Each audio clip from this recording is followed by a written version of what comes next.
हाय मी प्रियांका. तर आज मी हे बनवते. दोन टोमॅटो घेतले, चिरले, धुवून चिरले, मिक्सरला दळले. त्याच्यामध्ये ह्याच्यामध्ये टोमॅटो दळायला टाकला, त्याच्यामध्ये बारीक रवा टाकला आणि बारीक रवा टाकून हे केलं.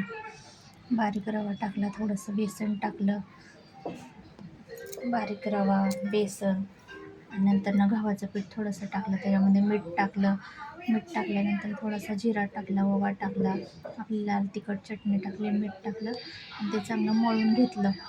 आणि मग गोल गोल असे गोळे केले. ते असं लाटायचं आणि या चमच्याच्या साहाय्याने असं टोचून घ्यायचं, ते फुगू नये त्याच्यासाठी. आणि अशा लांबक्या पट्ट्या कापायच्या आणि त्या एकावर एक ठेवून अशा तिरप्या कापून घ्यायच्या. तर असं हे तिरपं बनतं बघा. हे असं हे काढून घ्यायचं ह्याच्यातनं आणि अशा प्रकारे तिरपं कापून घेतलं.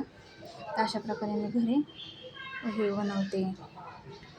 चिप्स म्हणता येईल किंवा काहीतरी त्याला काही नाव देता येईल, तिखट चिप्सच बोलता येईल.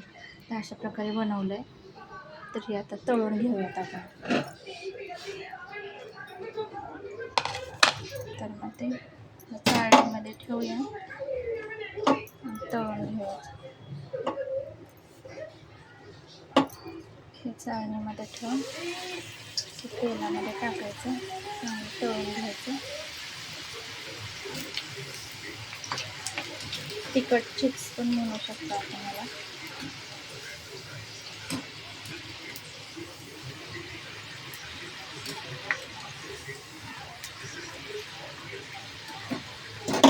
गॅस कमीच आहे.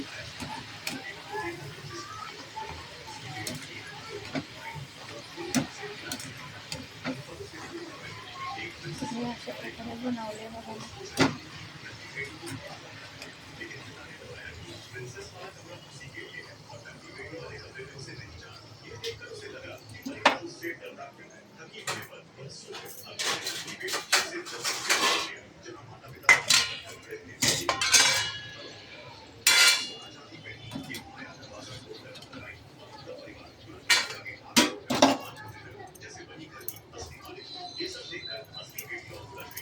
असं ट्रायंगलच्या साईज असं कापायचं, तळून घ्यायचं. बघा असं कडक बनलं पाहिजे, पण कडक नाही बनलं आहे सध्याला. पण जाऊ द्या, तिखट शंकरपाळ्या बनवतात तसं बनलं तरी ठीक आहे. पहिल्यांदाच बनवते त्याच्यामुळे असं बनलं. तिखट आहे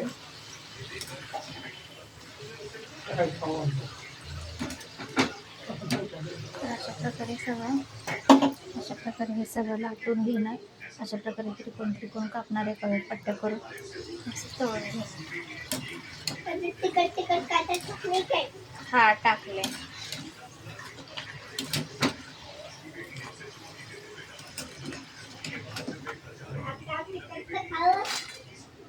अशा प्रकारे बनवले. तर आजचा व्हिडिओ कसा वाटला तुम्हाला सांगा मला. धन्यवाद.